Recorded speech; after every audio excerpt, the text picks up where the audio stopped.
Sugar 300 ആയാലും 400 ആയാലും നമുക്കതൊരു 100 അല്ലെങ്കിൽ 90 എന്നുള്ള കണക്കിലേക്ക് ഒരു മാസം കൊണ്ട് തന്നെ നമുക്ക് കുറയ്ക്കാൻ പറ്റുന്നതാണ്. നമ്മളിപ്പം എടുക്കുന്ന മെഡിസിൻസ് ആവട്ടെ അല്ലെങ്കിൽ ഇൻസുലിൻസ് ആവട്ടെ അത് പൂർണ്ണമായിട്ടും ഉപേക്ഷിച്ചിട്ട് നമ്മുടെ ഭക്ഷണം കൺട്രോൾ ചെയ്തിട്ട് തന്നെ നമുക്ക് ഷുഗർ റിവേർട്ട് ചെയ്യാൻ പറ്റുന്നതാണ്. ഇന്നത്തെ വീഡിയോയിലൂടെ ഒരു ഷുഗർ രോഗി എന്തൊക്കെ ഭക്ഷണങ്ങൾ കഴിക്കണം, എന്തൊക്കെ അവരെ അവോയ്ഡ് ചെയ്യണം എന്നതാണ് ഡിസ്കസ് ചെയ്യുന്നത്. ഹായ്, ഞാൻ doctor Juhi Das, QNB health കെയറിലെ ഹോമിയോപ്പതിക് ഫിസിഷ്യനാണ്. ഷുഗർ എന്ന് കേൾക്കുമ്പം എല്ലാവരും ചിന്തിക്കുന്നത് അതൊരു മാറാവ്യാധിയാണ്, ഒരിക്കലും നമ്മുടെ ശരീരത്തിൽ നിന്നത് വിട്ടുപോവില്ല എന്നുള്ളൊരു റോങ് മെൻറ്റാലിറ്റിയാണ്. പക്ഷേ അങ്ങനെയല്ല. ഷുഗർ അല്ലെങ്കിൽ ഡയബറ്റിസ് എന്ന് പറയുന്നത് അതൊരു ജീവിതശൈലി രോഗം തന്നെയാണ്. നമ്മുടെ ലൈഫ് സ്റ്റൈൽ ചേഞ്ചസ് അല്ലെങ്കിൽ ഒരു റോങ് ലൈഫ് പാറ്റേൺ കൊണ്ടാണ് ഈ ഒരു ഷുഗർ എന്നിട്ടുള്ള ആ ഒരു രോഗം നമ്മളെ അഫക്റ്റ് ചെയ്യുന്നത്. പണ്ട് കാലങ്ങളിലൊന്നും ഷുഗർ പേഷ്യൻസ് വളരെ റെയർലി റിപ്പോർട്ടഡ് ആണ്. പക്ഷേ ഇന്നത്തെ ജനറേഷൻസിന് നോക്കുകയാണെങ്കിൽ ഷുഗർ പേഷ്യൻസ് വർദ്ധിച്ചു വരികയാണ്. നമ്മുടെ കേരളത്തിൽ തന്നെയാണ് ഏറ്റവും കൂടുതൽ ഷുഗർ രോഗികൾ വർദ്ധിച്ചു വരുന്നത്. അവരെ ലൈഫ് സ്റ്റൈൽ ചേഞ്ചസ് കൊണ്ട് തന്നെയാണ് അത്തരം അസുഖങ്ങൾ ബാധിക്കാനുള്ള കാരണങ്ങൾ പറയുന്നത്. ഷുഗർ എന്ന് പറയുമ്പം 2 രീതിയിലുണ്ട്. അതായത് ഡയബറ്റിസ് എന്ന് പറയുമ്പം 2 ടൈപ്സ് ആയിട്ട് നമുക്ക് പറയാം. ടൈപ്പ് 1 ഡയബറ്റീസും ഉണ്ട്, ടൈപ്പ് 2 ഡയബറ്റീസും ഉണ്ട്. ടൈപ്പ് 1 ഡയബറ്റിസ് എന്ന് പറയുമ്പോൾ എന്താ, ജുവനൈൽ ഡയബറ്റിസ്, അതായത് കുഞ്ഞു തൊട്ടേ കാണപ്പെടുന്ന ഒരു പ്രമേഹത്തെയാണ് നമ്മൾ ജുവനൈൽ ഡയബറ്റിസ് എന്ന് പറയുന്നത്. ടൈപ്പ് 2 ഡയബറ്റിസ് എന്ന് പറയുമ്പോൾ അഡൽട്ട് ഡയബറ്റിസ്, കുറച്ച് ഏജ്ഡ് ആയിട്ടുള്ള ആളുകളിലാണ് ഈ ഒരു ടൈപ്പ് 2 ഡയബറ്റിസ് എന്ന് പറയുന്നത്. ടൈപ്പ് 1 ഡയബറ്റിസിൽ വരുന്ന പ്രശ്നങ്ങൾ എന്ന് പറയുമ്പം ഇൻസുലിൻ്റെ പ്രൊഡക്ഷൻ ഇല്ലാത്തൊരവസ്ഥ അല്ലെങ്കിൽ ഇൻസുലിൻ ഡെഫിഷ്യൻ്റ് ആവുന്നൊരു കണ്ടീഷനാണ് ടൈപ്പ് 1 ഡയബറ്റിസിൽ പറയുന്നത്. ടൈപ്പ് 2 ഡയബറ്റിസ് എന്ന് പറയുമ്പോൾ അതൊരു 100% റിവേഴ്സിബിൾ ആണ്. അതായത് അവിടെ ഇൻസുലിൻ പ്രൊഡക്ഷൻസ് ഉണ്ട്, പക്ഷെ അത് കൃത്യമായിട്ട് പ്രവർത്തിക്കാൻ പറ്റാത്തൊരവസ്ഥയാണ് ടൈപ്പ് 2 ഡയബറ്റിസിൽ വരുന്നത്. ഈ ഒരു ഡയബറ്റിസിൻ്റെ ലക്ഷണങ്ങൾ നോക്കുകയാണെങ്കിൽ പല രീതിയിൽ ഓരോ ഓർഗൻസിനെ അല്ലെങ്കിൽ ഓരോ ബോഡി പാർട്സിനെയും ഈ ഒരു ഷുഗർ എഫക്റ്റ് ചെയ്യാം. ഷുഗർ മോളിക്യൂൾസ് ബ്ലഡിൽ അലിഞ്ഞു കൂടുമ്പോൾ അല്ലെങ്കിൽ റേസ് ആവുമ്പോൾ ബ്ലഡ് വെസൽസ് വീക്ക് ആവുന്നു. അപ്പോൾ ഓരോ ഓർഗൻസിലേക്കും അത് സപ്ലൈ ചെയ്യുന്ന ആ ഒരു ബ്ലഡ് ഫ്ലോ റെഡ്യൂസ് ആവുന്ന ഒരവസ്ഥ വരുന്നു. എസ്പെഷ്യലി ഇപ്പോൾ കാലുകളിൽ ഷുഗർ പേഷ്യൻസ് പ്രധാനമായിട്ട് പറയുന്ന ഒരു ലക്ഷണമാണ് കാലുകളിൽ തരിപ്പ്, മരവിപ്പ് തോന്നുക, ചെരുപ്പിടാൻ പറ്റാത്തൊരവസ്ഥ വരിക, കാലുകളിൽ ഒരു കടച്ചിൽ ഫീൽ. അതേപോലെ തന്നെയാണ് ഷുഗറിൻ്റെ സ്പൈക്ക് കാരണം രക്തക്കുഴലുകൾ ബ്ലോക്ക് ആവുന്നത്. എസ്പെഷ്യലി നമ്മൾ കിഡ്നി ബാധിക്കുന്ന അസുഖത്തെയാണ് നമ്മൾ ഡയബറ്റിക് നെഫ്രോപ്പതി എന്ന് പറയുന്നത്. അതായത് കിഡ്നിയിലേക്ക് സപ്ലൈ ചെയ്യുന്ന രക്തക്കുഴലുകൾക്ക് ബ്ലഡ് ഫ്ലോ റെഡ്യൂസ് ആവുകയും കിഡ്നി സംബന്ധമായിട്ടുള്ള ബുദ്ധിമുട്ടുകൾ ഉണ്ടാവുന്നു. യൂറിൻ ഔട്ട്പുട്ട് ഇൻക്രീസ് ആവുന്നു. രാത്രി കാലങ്ങളിൽ യൂറിൻ്റെ ഇൻക്രീസ് കൂടി വരുന്നു അല്ലെങ്കിൽ യൂറിൻ ഔട്ട്പുട്ട് വർദ്ധിച്ചു വരുന്നു. ഇടയ്ക്കിടയ്ക്ക് യൂറിനേറ്റ് ചെയ്യാനുള്ള ഒരു ടെൻഡൻസി വരുന്നു. യൂറിനിലൊരു സ്മെല്ല് ഫീൽ ചെയ്യുന്നു, ഒരു ഒഫൻസീവ്നെസ് അനുഭവപ്പെടുന്നു. അതോടൊപ്പം തന്നെ യൂറിനിൽ പത അനുഭവപ്പെടുന്നു. ഇതൊക്കെയാണ് ഡയബറ്റിക് നെഫ്രോപ്പതിൻ്റെ കണ്ടീഷൻസ് എന്ന് പറയുന്നത്. അതേപോലെ തന്നെ നമ്മളെ കണ്ണിനെയും ഷുഗർ ബാധിക്കാം. അതായത് കണ്ണിലേക്ക് സപ്ലൈ ചെയ്യുന്ന രക്തക്കുഴലുകളിൽ വീക്കാവുമ്പം നമുക്ക് കാഴ്ചയിൽ വിഷൻസ് പ്രശ്നങ്ങൾ ഉണ്ടാവുന്നു, കാഴ്ച മങ്ങിപ്പോകുന്ന ഒരവസ്ഥ ഉണ്ടാവുന്നു, നമ്മളത് കാരണം തെന്നി വീഴുന്ന ഇഷ്യൂസ് ഉണ്ടാവുന്നു. അതോടൊപ്പം തന്നെ ഡയബറ്റിക് അൾസർ പ്രശ്നങ്ങൾ ഉണ്ടാവുന്നു. അതായത് മുറിവ് ഉണ്ടായിക്കഴിഞ്ഞാൽ അത് ഉണങ്ങാൻ പറ്റാത്തൊരവസ്ഥ വരുന്നു, അത് വ്രണമായി പഴുത്ത് അതിൽ നിന്നും ഡിസ്ചാർജസ് വരുന്നു. അതിനെയാണ് നമ്മൾ ഡയബറ്റിക് അൾസർ എന്ന് പറയുന്നത്. അങ്ങനെ ഓരോ ബോഡി പാർട്സിനെ നോക്കുകയാണെങ്കിലും ഓരോ രീതിയിലുള്ള ലക്ഷണങ്ങളാണ് ഒരു ഷുഗർ നമ്മളെ ബോഡിയിൽ അഫക്റ്റ് ചെയ്തിട്ടുണ്ടെങ്കിൽ കാണിക്കുന്നത്. ഇതിൻ്റെ കാരണങ്ങൾ നോക്കുകയാണെങ്കിൽ അതിന് ഒട്ടനവധി കാരണങ്ങളുണ്ട്. അതായത് നമുക്ക് റിവേർട്ട് ചെയ്യാൻ പറ്റാത്ത കാരണങ്ങൾ എന്ന് പറയുമ്പോൾ ജെനറ്റിക് കോസാണ്. നമുക്ക് പാരമ്പര്യപരമായിട്ട് എന്തെങ്കിലും പ്രശ്നങ്ങൾ ഉണ്ടെങ്കിൽ നമ്മൾ ഗ്രാൻഡ് പാരൻസിനോ അല്ലെങ്കിൽ നമ്മൾ പാരൻസിനൊക്കെ ഷുഗറിൻ്റെ ഇഷ്യൂസ് ഉണ്ടെങ്കിൽ അതിൻ്റെ ഭാഗമായിട്ടും നമുക്ക് കാണിക്കാം. അതേപോലെ തന്നെ ഏജിങ്, പ്രായമായിട്ട് കഴിഞ്ഞാൽ അല്ലെങ്കിൽ ഒരു 40+ ആയിട്ടുള്ള ആളുകൾക്കും ഈ ഒരു ഷുഗർ ബാധിക്കാനുള്ള ചാൻസസ് വളരെ കൂടുതലാണ്. അതായത് കുഞ്ഞു ആളുകൾക്ക് ജുവനൈൽ ഡയബറ്റിസ് ആവട്ടെ, ടൈപ്പ് 2 എന്ന് പറയുമ്പോൾ ഏജ്ഡ് ആയിട്ടുള്ള ആളുകളിലും അതൊക്കെ നമുക്ക് റിവേർട്ട് ചെയ്യാൻ പറ്റാത്തൊരു കേസസ് ആണെന്ന് പറയാം. പക്ഷേ അതർ കോസസ് എന്ന് പറയുമ്പം നമ്മുടെ ലൈഫ് സ്റ്റൈൽ ചേഞ്ചസ് തന്നെയാണ്. നമ്മളെ സെഡൻറ്ററി ലൈഫ് സ്റ്റൈൽ, നമ്മൾ ചടഞ്ഞു കൂടിയിരിക്കുന്ന അവസ്ഥ, നമ്മൾ കഴിക്കുന്ന ഭക്ഷണത്തിനെ കൃത്യമായിട്ട് അതിനെ ബേൺ ഔട്ട് ചെയ്യാൻ പറ്റുന്നില്ല അല്ലെങ്കിൽ കൃത്യമായിട്ട് ഫാറ്റ് മെറ്റബോളിസം നമ്മുടെ ശരീരത്തിൽ നടക്കുന്നില്ല. ഇൻസുലിൻ റെസിസ്റ്റൻസ് വർദ്ധിച്ചു വരുന്നു. ഇൻസുലിൻ റെസിസ്റ്റൻസ് എന്ന് പറയുമ്പോൾ എന്താണ്, നമ്മൾ കഴിക്കുന്ന ഭക്ഷണത്തിനെ എനർജി കൺവേർഷൻസിൻ്റെ ഭാഗമായിട്ട് ഗ്ലൂക്കോസ് ആയിട്ട് കൺവേർട്ട് ചെയ്യുന്നു. ഈ ഗ്ലൂക്കോസ് എക്സസ് ആകുമ്പോൾ അത് ഓരോ ഓർഗൻസിലും പോയി ഡിപ്പോസിറ്റ് ചെയ്യുന്നു.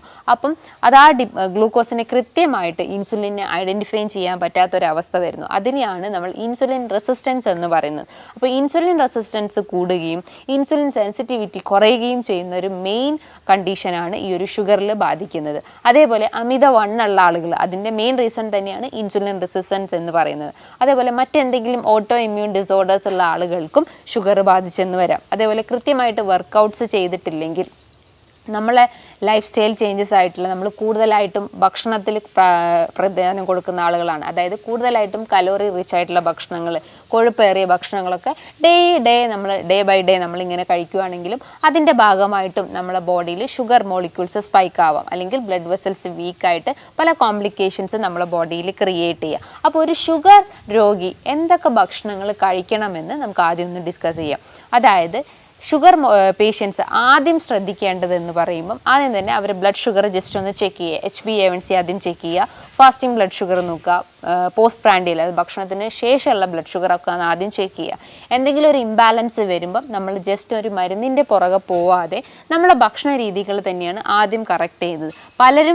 പല പേഷ്യൻസ് പറയാറുണ്ട്, ഞങ്ങൾ കാലങ്ങളായിട്ട് ഇൻസുലിൻ എടുക്കുന്നുണ്ട്, പല അസുഖത്തിന് വേണ്ടി നമ്മൾ മെഡിസിൻസ് എടുക്കുന്നുണ്ട്, അതിൻ്റെ ഭാഗമായിട്ടാണ് ഈ ഷുഗർ വന്നിട്ടുള്ളത്. പക്ഷേ അങ്ങനെയല്ല, നമ്മൾ മെഡിസിൻസ് എടുക്കുന്നുണ്ട്, അതോടൊപ്പം നമ്മുടെ ഡയറ്റും അല്ലെങ്കിൽ ഭക്ഷണ രീതികളും കൺട്രോൾഡ് അല്ലെങ്കിൽ അതിൻ്റെ ഭാഗമായിട്ടാണ് നമുക്ക് ഷുഗർ വരുന്നത്. അല്ലാണ്ട് മെഡിസിൻസ് എടുത്തുകൊണ്ട് യാതൊരു ഷുഗർ മോളിക്യൂൾസും നമ്മുടെ ബോഡിയിൽ ഇൻക്രീസ് ആവുന്ന ചാൻസസ് വളരെ കുറവാണ്.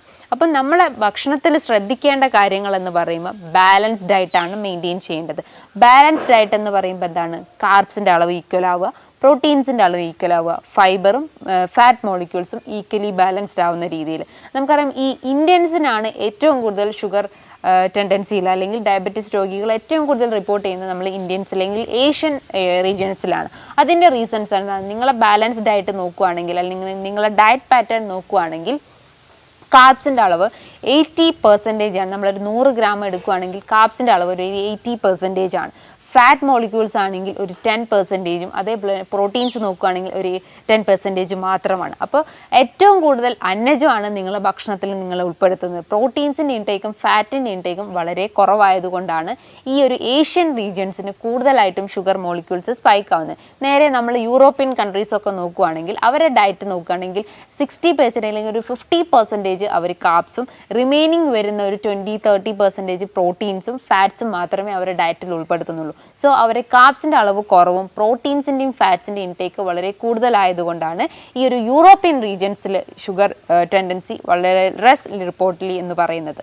ഭക്ഷണം കഴിക്കുമ്പം ക്വാണ്ടിറ്റി കുറച്ചിട്ട് ക്വാളിറ്റി ആയിട്ടുള്ള ഭക്ഷണങ്ങൾ കഴിക്കാൻ ശ്രമിക്കുക. അതായത് ഓരോ ഇടവേളകളിലും കഴിക്കാൻ ശ്രമിക്കുക. അതായത് അളവ് കുറച്ചിട്ട് നമ്മൾ രാവിലെ, അതേപോലെ തന്നെ ഒരു 11 മണിക്കും 1 മണിക്കും അങ്ങനെ ഒരു അളവ് കൂട്ടിയിട്ട്, അതായത് ആ ഒരു ഡ്യൂറേഷൻസ് കൂട്ടിയിട്ട് അളവ് കുറച്ചിട്ട്, ഭക്ഷണത്തിൻ്റെ അളവ് കുറച്ചിട്ട് കഴിക്കാൻ ശ്രമിക്കുക. ഇനി ബ്രേക്ക്ഫാസ്റ്റ് ആയിട്ട് നിങ്ങൾക്ക് കഴിക്കുക എന്ന് പറയുമ്പം നിങ്ങൾക്ക് അളവ് കുറയ്ക്കാം. അതായത് ചപ്പാത്തി ആയിട്ടോ അല്ലെങ്കിൽ മറ്റെന്തെങ്കിലും സാലഡ്സ് ആയിട്ടോ ഓംലേറ്റ് ആയിട്ടോ അങ്ങനെ എന്തെങ്കിലും ഒരു സാലഡ്സ് മോർണിംഗിൽ തന്നെ ഉൾപ്പെടുത്താൻ ശ്രമിക്കുക. രാവിലെ എഴുന്നേറ്റാൽ ഉടനെ തന്നെ ശരീരത്തിൽ നീർക്കെട്ടിനെ റെഡ്യൂസ് ചെയ്യാനും ദഹനം ഇമ്പ്രൂവ് ചെയ്യാൻ വേണ്ടിയിട്ട് നിങ്ങൾക്കൊരു എന്തെങ്കിലും ഒരു ഗ്രീൻ ടീ പ്രിഫർ ചെയ്യാവുന്നതാണ്. അല്ലെങ്കിൽ എന്തെങ്കിലും ഇൻഫ്ലമേറ്ററി കുറയ്ക്കുന്ന ഭക്ഷണങ്ങൾ ഉൾപ്പെടുത്താൻ ശ്രമിക്കാവുന്നതാണ്. അതായത് രാവിലെ എഴുന്നേറ്റാൽ തന്നെ വെറും വയറ്റിൽ ജസ്റ്റ് ഒരു ടീസ്പൂൺ ജിഞ്ചറോ അങ്ങനെ എന്തെങ്കിലും ഒരു ഇൻഗ്രീഡിയൻസ് മിക്സ് ചെയ്ത് കഴിക്കുകയാണെങ്കിൽ ദഹനം കുറച്ചൊന്ന് ഇമ്പ്രൂവ് ആവുകയും എക്സസ് ആയിട്ടുള്ള ഫാറ്റിനെ പെട്ടെന്ന് തന്നെ ബേൺ ഔട്ട് ചെയ്യാൻ സഹായിക്കുന്നതാണ്. ഇനിയിപ്പോൾ ബ്രേക്ക്ഫാസ്റ്റ് ആയിട്ട് നിങ്ങൾക്ക് ചപ്പാത്തിയോ അല്ലെങ്കിലും ജസ്റ്റ് ഒന്ന് പഴം പുഴുങ്ങിയതോ അല്ലെങ്കിൽ ഒരു ഓംലെറ്റോ അങ്ങനെ എന്തെങ്കിലും ഒരു മിതമായ രീതിയിൽ കലോറി കുറച്ചിട്ട് ഭക്ഷണങ്ങൾ എടുക്കാൻ ശ്രമിക്കുക.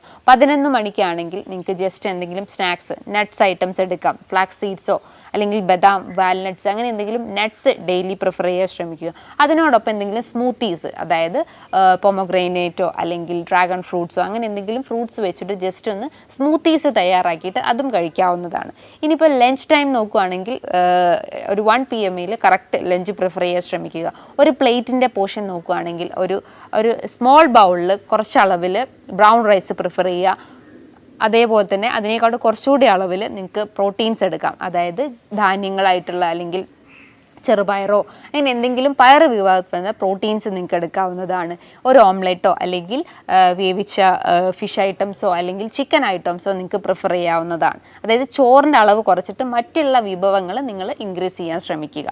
ഒരു 4 മണിക്ക് നിങ്ങൾക്ക് എന്തെങ്കിലും സ്നാക്സ് കഴിക്കാം. ചായ കുടിക്കാൻ പറ്റുമോ എന്ന് ചോദിച്ചാൽ ചായ കുടിക്കുന്നതുകൊണ്ട് പ്രശ്നമില്ല. പക്ഷെ നിങ്ങൾ അതിൻ്റെ കൂടെ കഴിക്കുന്ന ബിസ്ക്കറ്റ്സോ കേക്ക്സോ ഒക്കെയാണ് അതിൽ കൂടുതലായിട്ടും വില്ലനാവുന്നത്. ചായൻ്റെ അകത്ത് ജസ്റ്റ് നിങ്ങൾക്ക് ശംഖുപുഷ്പം അല്ലെങ്കിൽ ജിഞ്ചറോ അല്ലെങ്കിൽ കറുവപ്പട്ടയൊക്കെ ഒന്ന് ആഡ് ചെയ്ത് കഴിഞ്ഞാൽ നമുക്കൊരു എനർജി ഫീലിംഗ് തരും. നമ്മുടെ ശരീരത്തിലെ ആ ഒരു വീക്ക്നെസ് നമുക്ക് കുറയ്ക്കാൻ പറ്റുന്നതാണ്. ഇനി ഒരു 7 മണിയാകുമ്പോൾ നിങ്ങൾക്ക് ഡിന്നർ പ്രിഫർ ചെയ്യാവുന്നതാണ്. ഡിന്നർ എന്ന് പറയുമ്പോൾ ചോറ് തന്നെ കഴിക്കണമെന്നില്ല. നിങ്ങൾക്ക് ഒരു വെജ് സാലഡ്സോ അല്ലെങ്കിൽ ഫ്രൂട്ട് സാലഡ്സോ നിങ്ങൾക്ക് പ്രിഫർ ചെയ്യാവുന്നതാണ്. അതായത് മുളപ്പിച്ച ചെറുപയറോ അല്ലെങ്കിൽ കടലയോ അതിൻ്റെ അകത്തേക്ക് കുറച്ച് വെജിറ്റബിൾസ് കട്ട് ചെയ്തിടുക. അതായത് കുക്കുംബർ, ക്യാരറ്റ്, ടൊമാറ്റോ ഇതൊക്കെ നന്നായിട്ട് ചോപ്പ് ചെയ്തതിന് ശേഷം ഒരു പിഞ്ച് അല്ലെങ്കിൽ ഒരു ഡ്രോപ്സ് ഒലിവ് ഓയിൽ മിക്സ് ചെയ്ത് കഴിക്കുകയാണെങ്കിൽ വയറിനൊരു ഫുൾനെസ് ഫീലിംഗ് തരും. ശരീരത്തിലുണ്ടാവുന്ന ചീത്ത കൊഴുപ്പുകളെ നമുക്ക് കുറയ്ക്കാൻ പറ്റുന്നതാണ്. നല്ല കൊഴുപ്പിനെ നമുക്ക് കൂട്ടാൻ പറ്റുന്നതാണ്.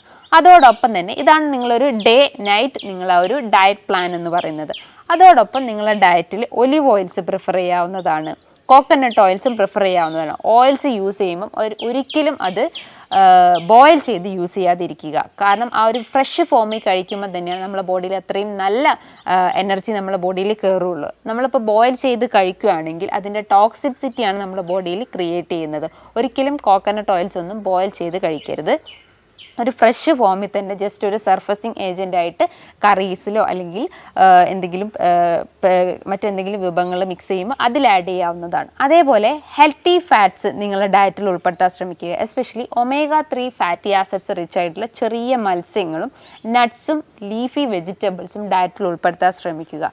സ്പൈസസ് നല്ല രീതിയിൽ ഉൾപ്പെടുത്താൻ ശ്രമിക്കുക. സിന്നമൺ, ജിഞ്ചർ, മഞ്ഞൾ, കുരുമുളക് ഇതൊക്കെ ഗ്രേറ്റ് ആൻറ്റി ഇൻഫ്ലമേറ്ററി പ്രോപ്പർട്ടി ഉള്ളതാണ്. അതേപോലെ ആൻറ്റി ഓക്സിഡൻറ്റ് പ്രോപ്പർട്ടി ഉള്ളതാണ്. ഇത്തരം സ്പൈസസും അതേപോലെ ആൻറ്റി ഓക്സിഡൻറ്റ് റിച്ച് ആയിട്ടുള്ള സിട്രസ് ഫ്രൂട്ട്സ് ഐറ്റംസും നിങ്ങളുടെ ഡയറ്റിൽ ഉൾപ്പെടുത്താവുന്നതാണ്. ഫ്രൂട്ട്സ് നിങ്ങൾക്ക് വലിച്ചു വാരി കഴിക്കാൻ പറ്റുമോ? അങ്ങനെ കഴിക്കാൻ പറ്റില്ല. അതായത് ഗ്ലൈസമിക് ഇൻഡെക്സ് കുറഞ്ഞ ഭക്ഷണങ്ങൾ എടുക്കാൻ ശ്രമിക്കുക. അതായത് ഗോവ, പൊമോഗ്രാനേറ്റ്, പപ്പായ, അങ്ങനെ മറ്റെന്തെങ്കിലും നെല്ലിക്ക ഇത്തരം ഗ്ലൈസമിക് ഇൻഡെക്സ് കുറഞ്ഞ ഭക്ഷണങ്ങൾ എടുക്കാൻ ശ്രമിക്കുക. ഫ്രൂട്ട്സ് ഒരിക്കലും ജ്യൂസി ഫോമിൽ എടുക്കരുത്. അതൊരു ഫ്രഷ് ഫോമിൽ തന്നെ കട്ട് ചെയ്തിട്ട് ജസ്റ്റ് ഒരു പിഞ്ച് ഒലിവ് ഓയിൽ മിക്സ് ചെയ്യാവുന്നതാണ്. ഇനി നിങ്ങൾക്ക് ഷുഗറിന് പകരമായിട്ട് ഹണി യൂസ് ചെയ്യാൻ പറ്റുമോ എന്ന് പലരും ചോദിച്ചിട്ടുണ്ട്. നമ്മളൊരു 100 ഗ്രാം ഷുഗർ എടുക്കുകയാണെങ്കിൽ അതിൻ്റെ കലോറി നോക്കുകയാണെങ്കിൽ ഏകദേശം ഒരു 360 കിലോ കലോറീസ് ആണ് വരുന്നത്. അതേ അളവിൽ നമ്മളൊരു 100 ഗ്രാം ഹണി എടുക്കുകയാണെങ്കിൽ കലോറി നോക്കുകയാണെങ്കിൽ ഏകദേശം ഒരു 300 കിലോ കലോറീസ് ആണ്. സോ കലോറീൻ്റെ വാല്യൂസ് നോക്കുകയാണെങ്കിൽ ഓൾമോസ്റ്റ് സെയിം തന്നെയാണ്. അത് ഷുഗറിൻ്റെ അകത്താവട്ടെ ഹണീൻ്റെ അകത്താവട്ടെ ഈക്വൽ കലോറീസ് തന്നെയാണ്. അപ്പോൾ നമ്മൾ രണ്ടും നമ്മളെ ഡയറ്റിൽ നിന്ന് പൂർണ്ണമായിട്ടും ഉപേക്ഷിക്കാൻ ശ്രമിക്കുക. പകരം ശരീരത്തിൽ ഹെൽത്തി ഫാറ്റ്സ് ഉൾപ്പെടുത്താൻ ശ്രമിക്കുക. പ്രോട്ടീൻസിൻ്റെ അളവ് കൂട്ടാൻ ശ്രമിക്കുക. അതേപോലെ ഫൈബർ റിച്ച് ആയിട്ടുള്ള അതായത് ഇൻസോലബിൾ ഫൈബേഴ്സ് നല്ലപോലെ എടുക്കാൻ ശ്രമിക്കുക. അതായത് തവിടുള്ള ധാന്യങ്ങൾ എടുക്കാൻ ശ്രമിക്കുക. ചാമയരിയോ മട്ടയരിയോ അല്ലെങ്കിൽ തെന അങ്ങനത്തെ എന്തെങ്കിലും തവിടുള്ള ഭക്ഷണങ്ങൾ എടുക്കാൻ ശ്രമിക്കുക. അതേപോലെ നിങ്ങളുടെ ഡയറ്റിൽ വിറ്റമിൻസ് ഉൾപ്പെടുത്താൻ ശ്രമിക്കുക. നമുക്കറിയാം നമ്മൾ ചോറും ഈ ഷുഗറും അതേപോലെ തന്നെ മറ്റുള്ള എന്തെങ്കിലും വ്യായാമങ്ങൾ ചെയ്തു കഴിഞ്ഞാൽ മാത്രം നമുക്ക് ഷുഗർ കൺട്രോൾ ചെയ്യില്ല. നമ്മുടെ ശരീരത്തിലെ ഡെഫിഷ്യൻസീസും നമ്മൾ ആദ്യം കറക്റ്റ് ചെയ്യാൻ ശ്രമിക്കണം. വൈറ്റമിൻ B12 അടങ്ങിയിട്ടുള്ള ഭക്ഷണങ്ങൾ, അതേപോലെ vitamin E, vitamin C, vitamin D ഇത്തരം വിറ്റമിൻസ് നിങ്ങളുടെ ഡയറ്റിൽ ഉൾപ്പെടുത്താൻ ശ്രമിക്കുക. വിറ്റമിൻ സി എന്ന് പറയുമ്പോൾ ഗ്രേറ്റ് ആൻറ്റി ഇൻഫ്ലമേറ്ററി പ്രോപ്പർട്ടി ഉള്ളതാണ്. അതായത് ആൻറ്റി ഓക്സിഡൻറ്റ് റിച്ച് ആയിട്ടുള്ളതാണ്. നിങ്ങൾക്ക് ഡെയിലി ഒരു നെല്ലിക്ക വെച്ച് കഴിക്കാവുന്നതാണ്. നെല്ലിക്ക കഴിച്ച് കഴിഞ്ഞാൽ നമ്മുടെ ദഹനം അതായത് ഗട്ട് ഹെൽത്ത് കുറച്ചൊന്ന് ഇമ്പ്രൂവ് ആവുകയും നമ്മുടെ സ്കിൻ ഹെൽത്തും അതേപോലെ തന്നെ ഹെയർ ഹെൽത്തും ഒപ്പം തന്നെ നമ്മുടെ ബ്ലഡ് വെസൽസും കുറച്ചൊന്ന് ബൂസ്റ്റപ്പ് ചെയ്യാൻ സഹായിക്കുന്നതാണ്. അതോടൊപ്പം തന്നെ വിറ്റമിൻ ഇ റിച്ച് ആയിട്ടുള്ള ഭക്ഷണങ്ങൾ mushrooms, shell fishes, soya beans അതേപോലെ തന്നെ ലീഫി വെജിറ്റബിൾസ് ഒക്കെ ഡയറ്റിൽ ഉൾപ്പെടുത്താൻ ശ്രമിക്കുക. വിറ്റമിൻ ഡി എന്ന് പറയുമ്പോൾ നമുക്ക് സൺഷൈൻ വൈറ്റമിൻസ് ആണെന്ന് അറിയപ്പെടാം. അതായത് നന്നായിട്ട് വെയിൽ കൊള്ളാൻ ശ്രമിക്കുക. രാവിലെ ഒരു 10 മണി മുതൽ 3 മണി തമ്മിലുള്ള വെയിൽ കൃത്യമായിട്ട് കൊള്ളാൻ ശ്രമിക്കുക. വിറ്റമിൻ ഡി എന്ന് പറയുമ്പോൾ മഷ്റൂംസ് വരാം, ഷെൽ ഫിഷസ് വരാം, ലീഫി വെജിറ്റബിൾസ്, നട്ട്സിലും സീഡ്സിലും ഒലിവ് ഓയിൽസിലും ഒക്കെ വിറ്റമിൻ ഡി റിച്ച് ആയിട്ടുണ്ട്. അപ്പോൾ അതും നിങ്ങളുടെ ഡയറ്റിൽ പ്രിഫർ ചെയ്യാൻ ശ്രമിക്കുക. അതോടൊപ്പം തന്നെ കൃത്യമായിട്ട് വർക്കൗട്ട്സ് ചെയ്യാൻ ശ്രമിക്കുക. കാർഡിയാക് എക്സസൈസോ അല്ലെങ്കിൽ ജസ്റ്റ് ഒരു എയറോബിക് എക്സസൈസോ ചെയ്യാൻ ശ്രമിക്കുക. ഓവർ വെയ്റ്റിൻ്റെ പ്രശ്നങ്ങളുള്ള ആളുകൾ ഡെയിലി 2 നേരമായിട്ട് വർക്കൗട്ട് ചെയ്യാൻ ശ്രമിക്കുക. സ്ലീപ്പ് അതിലേറെ ഇമ്പോർട്ടൻ്റ് ആണ്. ഒരു 6 to 7 hours സ്ലീപ്പ് മെയിൻറ്റെയിൻ ചെയ്യാൻ ശ്രമിക്കുക. കൃത്യമായിട്ട് ഉറക്കം കിട്ടിയില്ലെങ്കിൽ നമ്മളെ മൈൻഡ് ഡിസ്റ്റർബ് ആവുന്നു, ഓട്ടോമാറ്റിക്കലി നമ്മളെ ഫിസിയോളജിക്കൽ ആക്ടിവിറ്റീസും ഡിസ്റ്റർബ് ആവുന്നുണ്ട്. അതോടൊപ്പം തന്നെ നിങ്ങളെ ബോഡി എപ്പോഴും ഹൈഡ്രേറ്റ് ചെയ്യാൻ ശ്രമിക്കുക. ഡെയിലി ഒരു 10 to 12 ഗ്ലാസ്സസ് വെള്ളം കുടിക്കാൻ ശ്രമിക്കുക. ഭക്ഷണത്തിൻ്റെ മുൻപായിട്ട് 1 ഗ്ലാസ് വെള്ളം കുടിക്കാൻ ശ്രമിക്കുക. അതോടൊപ്പം തന്നെ ഭക്ഷണത്തിന് ശേഷമായിട്ടും വെള്ളം കുടിക്കാൻ ശ്രമിക്കുക. ഇൻ ബിറ്റ്വീൻ, അതായത് ഭക്ഷണത്തിൻ്റെ ഒപ്പം നമ്മൾ വെള്ളം കുടിച്ചു കഴിഞ്ഞാൽ നമ്മുടെ ആസിഡ് സെക്രീഷൻ എക്സസ് ആവുകയും അല്ലെങ്കിൽ അതിലൊരു ഇംബാലൻസ് വരികയും നമുക്ക് ഗ്യാസ്ട്രൈറ്റിസിൻ്റെ ഇഷ്യൂസ് ക്രിയേറ്റ് ചെയ്യാനുള്ള ഒരു ചാൻസസ് ഉണ്ട്. ഈ ഒരു ഷുഗർ പ്രശ്നങ്ങൾ വർദ്ധിച്ചു വരുമ്പോൾ നമ്മൾ ഈ പറഞ്ഞിട്ടുള്ള കാര്യങ്ങൾ കൃത്യമായിട്ട് നമ്മളെ ലൈഫ് സ്റ്റൈലിൽ ഉൾപ്പെടുത്തി കഴിഞ്ഞാൽ, അല്ലെങ്കിൽ മരുന്നിൻ്റെ ഉപയോഗം പൂർണ്ണമായിട്ട് ഉപേക്ഷിച്ചിട്ട് നമ്മളെ ഡയറ്റിൽ കൂടുതലായിട്ടും ഫോക്കസ് ചെയ്ത് കഴിഞ്ഞാൽ ഇത്തരം ഷുഗർ പ്രശ്നങ്ങളും അതേപോലെ തന്നെ പല രീതിയിലുള്ള ജീവിതശൈലി രോഗങ്ങൾ നമുക്ക് കൺട്രോൾ ചെയ്യാൻ പറ്റുന്നതാണ്. ഹോമിയോപ്പതി ആസ്പെക്ട്സ് നോക്കുകയാണെങ്കിൽ ഇത്തരം ഡയബറ്റിസ് പ്രശ്നങ്ങൾക്ക് നല്ല രീതിയിൽ മെഡിസിൻസ് അവൈലബിൾ ആണ്. ഇനി ഇതുമായി ബന്ധപ്പെട്ട് നിങ്ങൾക്ക് എന്തെങ്കിലും സംശയങ്ങളുണ്ടെങ്കിൽ താഴെ കാണുന്ന നമ്പറിൽ കോൺടാക്റ്റ് ചെയ്യാവുന്നതാണ്. നല്ലൊരു ഹെൽത്ത് ടോപ്പിക്കുമായി വീണ്ടും കാണാം. താങ്ക്